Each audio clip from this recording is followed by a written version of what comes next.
is our first and last day of our venture in the Master Gardener's skills and to become one of the best in the agriculture field. We're going to have a beautiful work helping other people to care about Mother Earth. Ahora en español. Buenos días, es un gusto tenerlos a todos aquí. Hoy es el principio para muchos de nosotros en nuestros talentos como jardineros, cuidar de la tierra, crecer vegetales y comer de estos ricos productos que nos da la Madre Tierra. I want to introduce you today to the Master Gardener, John Shara. Thank you, John. Thanks for having me. It's a pleasure to have you here.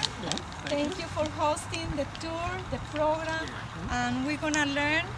Hoy vamos a aprender sobre el mantenimiento de un jardín y cómo mantener nuestros utensilios de trabajo y cómo mantener que estén siempre bien, que corten bien, y el maestro Shara nos va a enseñar hoy.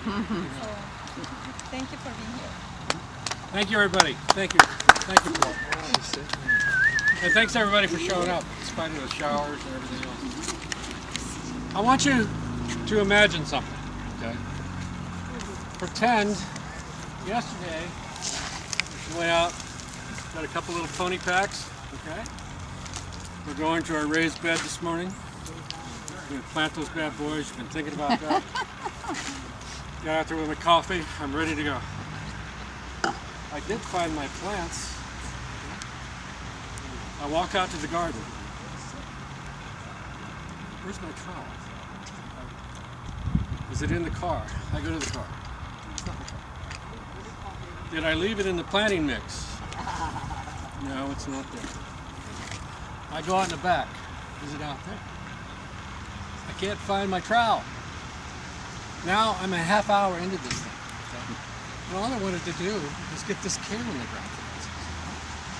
So, we're going to talk about tools today, and we're going to talk about organizing our tools, so that sort of thing doesn't happen to you. And before I start that, I want to talk about the tools that I think are the most important tools that I have.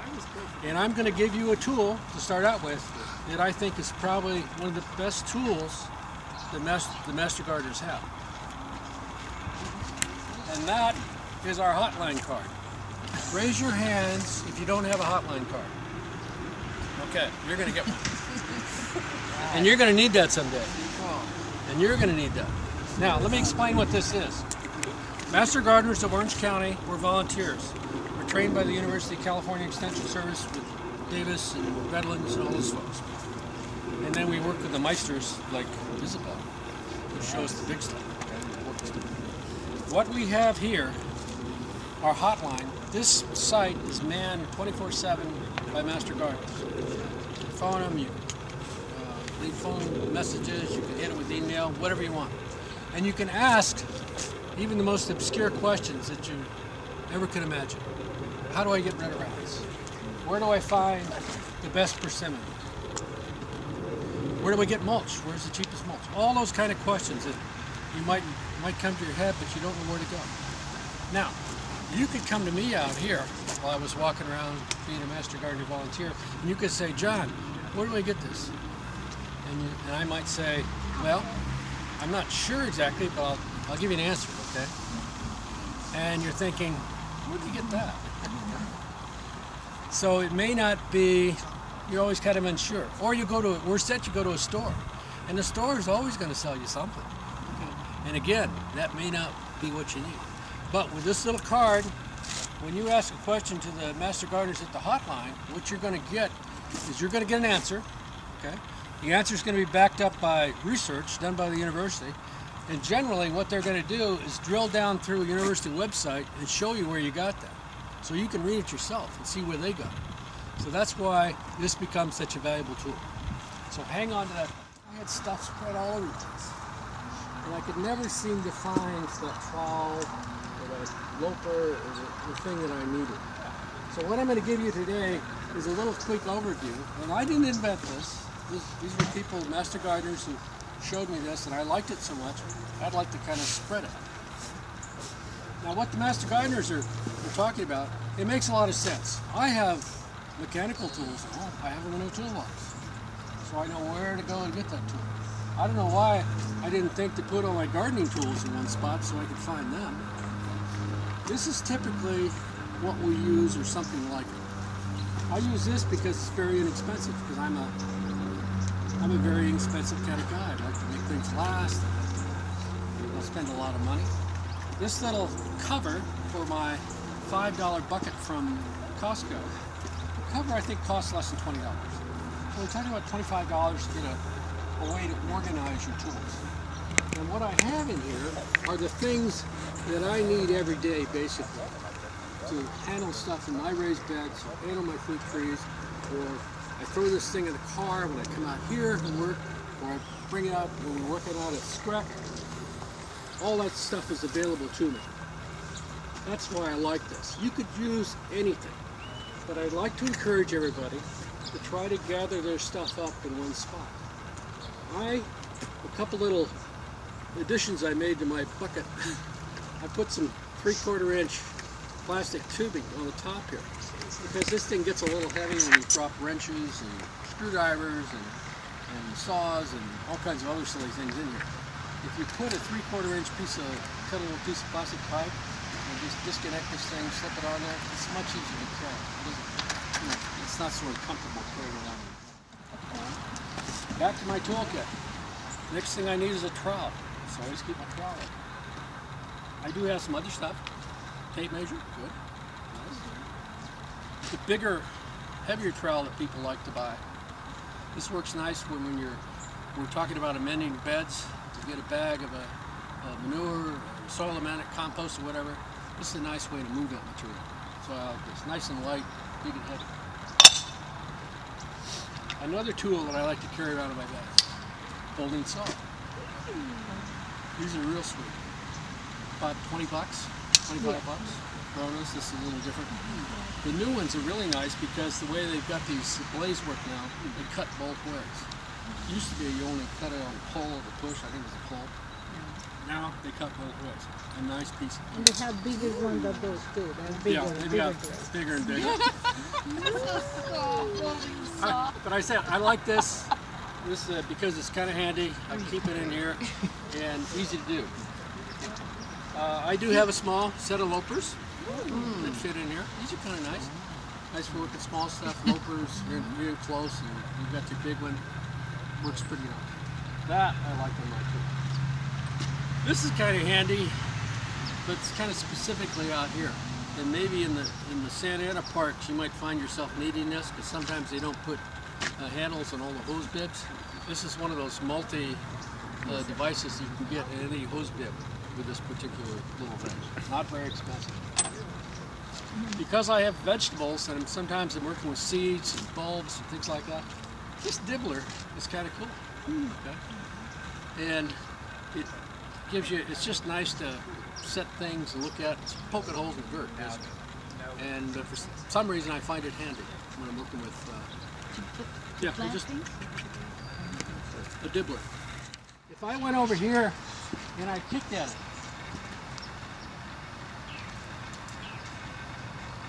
can I tell anything? No, can't tell anything about it. And that's the way soil is.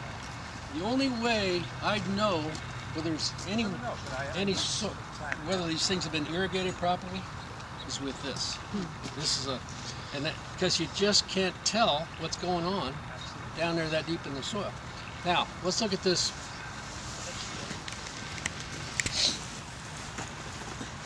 I can look at it, maybe, but I don't know. If I take a soil sampler, and I'm looking for about like this, then I can tell what's going on down there. Where did you find out? You can buy these. Of course, you can buy these things online. It's just a soil sampler. Soil Pro. I'm sorry. Soil Pro. But anyway, and this is especially nice with lawns. Okay, when somebody asks me about a lawn, there's something wrong with it, or the first thing I do is stick this thing in there, and you know for sure if you stick that thing down in there and you can't even get it in, you know there's something wrong. The difference between a standard hand sprayer and one of these things is, if I use this on my raised bed over there, all those young things I planted a couple days ago, I'll flatten them with this bad boy. I mean, I'll level them. That thing there is just like this nice, smooth, silky load of water, and that's why I tried to transition all my. And you have to. I can never seem to get one just whole. I always have to go down and buy this head, which is twice as much as the whole thing together. But they last a long time. They're just really handy if you have some tender veggies in a garden. 1,000 whole. If you're going to work and do a lot of citrus trimming or picking, or if you're going to do a lot of rose work, a set of gauntlets.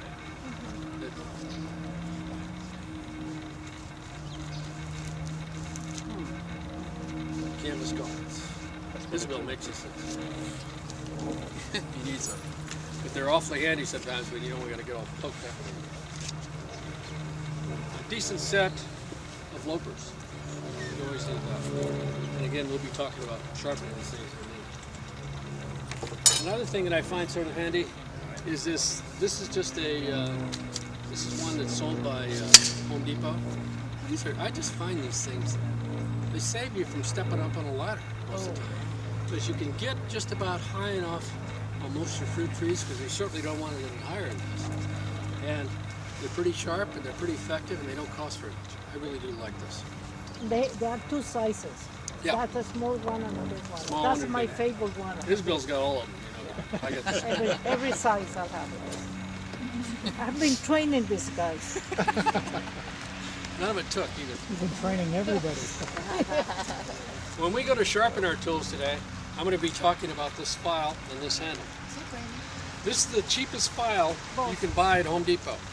It's a 6-inch general purpose file, okay? And a little, this costs $5, $4.97. This costs $2.97. A little handle to go on the end. We'll be talking about how to use it. Yeah, sure. Your name's not on. I better not get my name on it.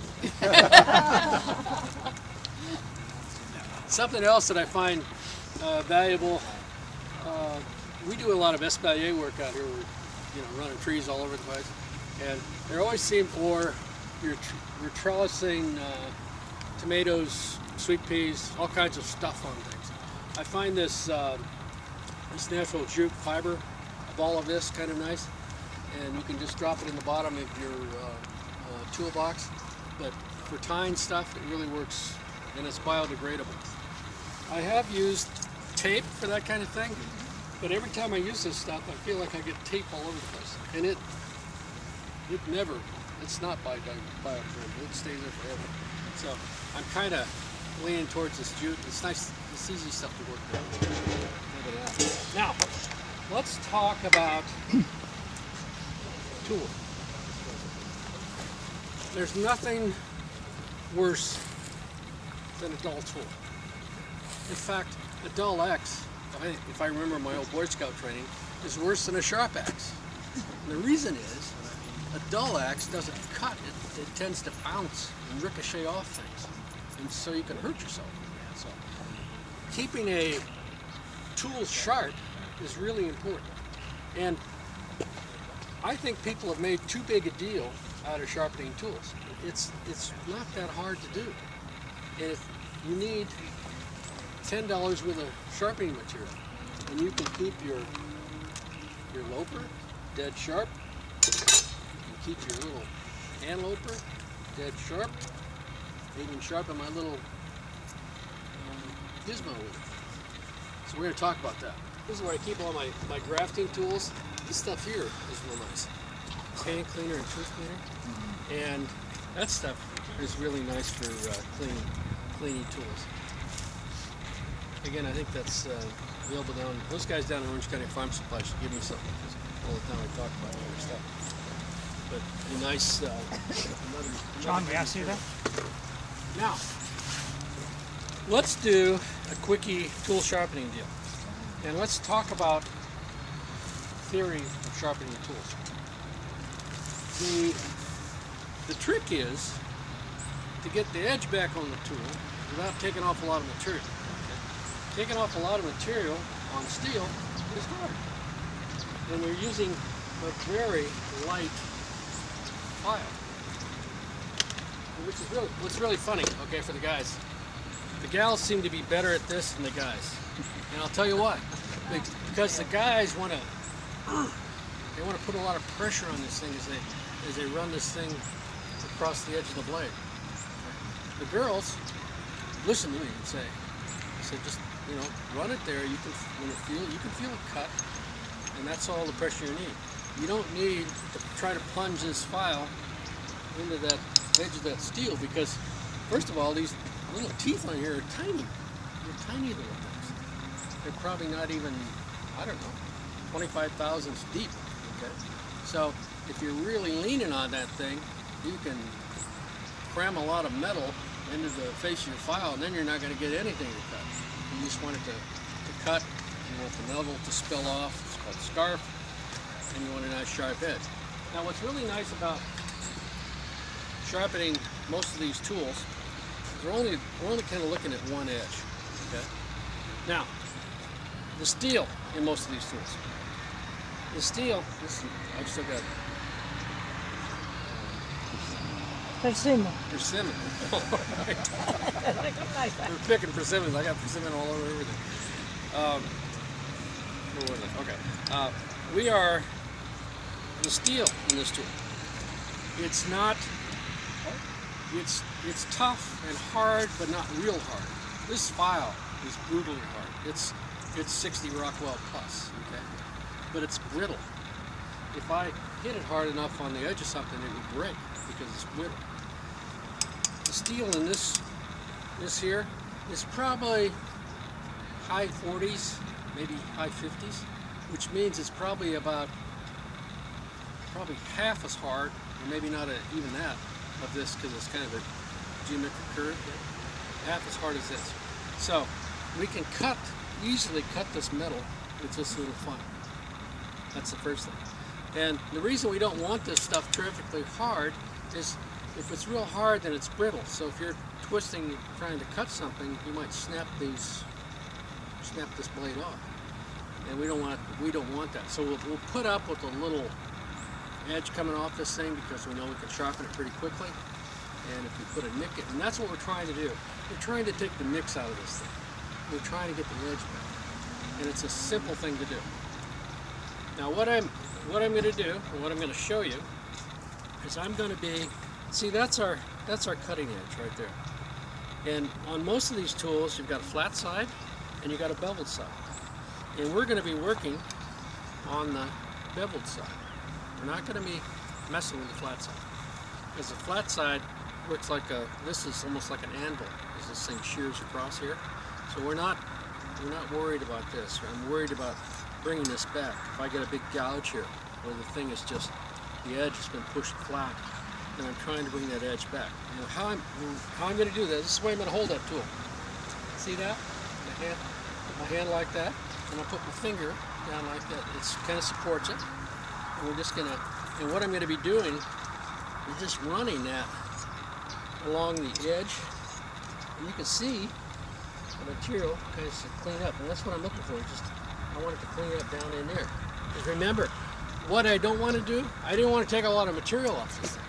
I want these babies to last me forever. Okay? So if I grind on them with a grinder, that's too aggressive. You'll never get a decent edge, and besides that, you won't have much of anything left when you get done. So this works perfect. So we're just working, we're just trying to clean up that edge. We're just going to try to follow the edge with my file, holding it like that. Paula, hold it. Show me how to hold it. She's holding it perfectly. Okay. Let Maria see if she can hold it. Perfect. Good. See, I told you the girls are really good at this. Perfect. Right? They're used to doing their nails. Probably it's true. They're gentle with that stuff. Yeah, perfect, good. Is that good for nails? Sure. A little rough for nails. Good for this. I know, that's why they're... Joe, can you use a knife steel? Okay, You know a knife steel? yes. Can you use that as well? Okay. This is not the only way to sharpen something. Okay? There's lots of different ways to sharpen stuff. The file, might as well talk about that. The file is one way of doing it. Like I said, I got $10 worth of file there, and it's going to sharpen this and a few other things. My little scissors and so forth. I could sharpen the edge of a shovel with that. I could sharpen a hoe with that. There's all kinds of things. Now, there are some steels that are very, very hard. Okay? This is the grafting knife. Okay? That baby is pretty close to the hardness of that file I talked about. It is really hard. Okay? It's really hard because you want a real sharp edge, and you can get that with really hard steel. And you want to keep it as long as you can. There's no way I can sharpen this thing with that file. It feels like it's bouncing off if it hit this kind of material. And I noticed the Germans make a little clipper like this. Okay? If it's from Germany, sometimes that material, they use a real hard steel in there for whatever reason. And you can't sharpen it with the file like the way I'm showing. You've got to use you're going to have to use probably a stone, like I said. And I don't think we're going to get that far, because we're going to talk about something you could sharpen about 80% or 90% of your things with, but there are other ways, like Albert was talking about, there are other things to sharpen.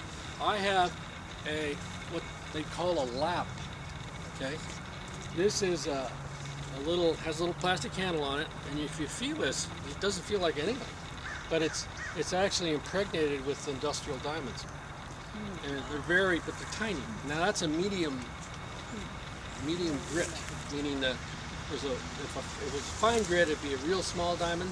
You can't see that. The medium is little, and then there's a coarse, and you can buy those things. They're handy. And what I use that for, I can tell you one thing: if you lean on that, you're going to ruin it, because you're just going to bury those diamonds are on the surface of that metal in the kind of material it'll just be nothing. You can't get the material off the diamond.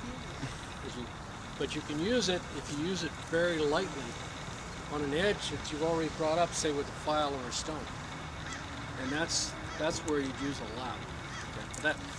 We're just going to talk about files, because that's, like I said, it's going to take care of most of the problem.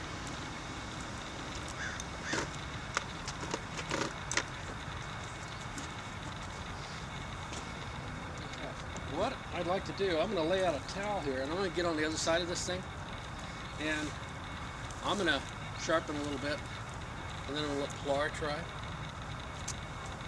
And somebody brought some tools too, right?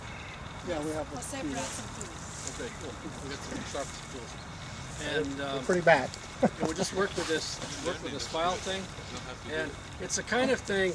Trust me, this isn't rocket science. Okay, this is easy to do. It doesn't take much. It's just kind of a nice thing to have, and sooner or later you're going to pull out that loper, and it doesn't look like it's cutting a nice clean cut on your roses. It's kind of tearing things, and you're going to look at the thing and say, man, this thing needs to be sharpened. You don't panic. Pull out your file, lay it down. I'm going to show you how to do it. It involves holding the tool nice and still, and then running that file over the edge of that thing until we can see that we're cleaning up the edge of that. And then you can take the edge of your finger, and your thumb. Well, not that way. You can feel when things. I mean, we've all had kitchen knives. We know when kitchen knives are sharp. You can tell. But I think it's people make a big deal out of it, and it's not. It's not a big deal. Sharp tool is so much easier to work with. Okay. What I'm going to do is I'm going to spread out this towel, and we're going to lay my loapers up there. I'm going to run that. We're going to practice playing with this thing a little bit. Okay. feel it kind of cutting under you got this.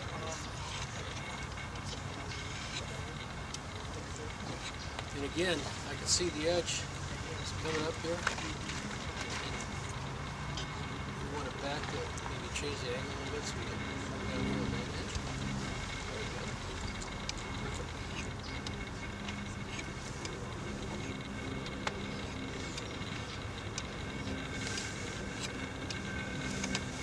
And you can make your finger, you can feel it.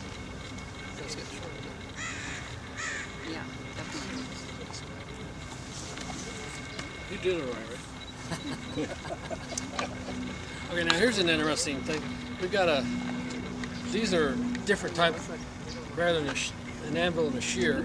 This is like an anvil with a cutting edge on both sides. Okay? And the first thing I'd want to do is figure out, and now I suspect they're not real hard because they're, but if they were German or Japanese or something like that, I might suspect the steel might be a little harder, but you'll find out as soon as this thing touches it.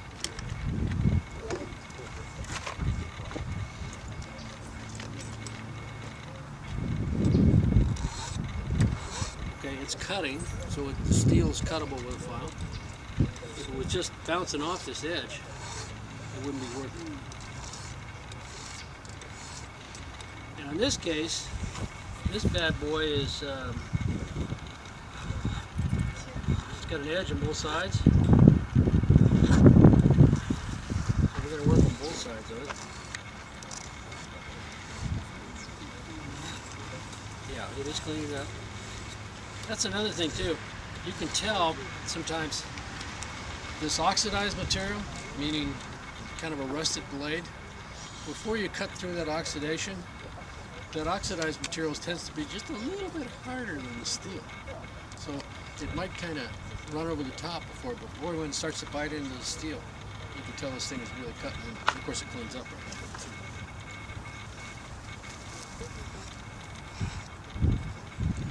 Now this one doesn't open up as wide, so it's a little harder to get. But remember, I'm always looking from, I'm not coming down this way, I'm always going from the edge up.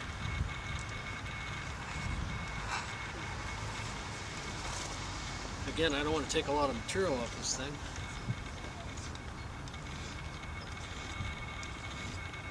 I'm try to get it sharp without ruining the blade.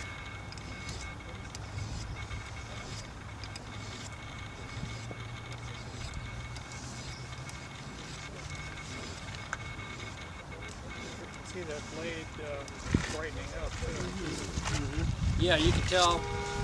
You know, with an old dull blade like this, it's kind of easy to find the edge.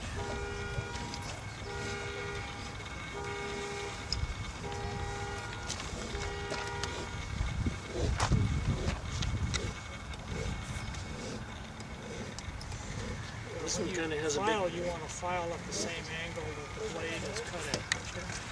What I'm trying to search for is that edge that it was ground out.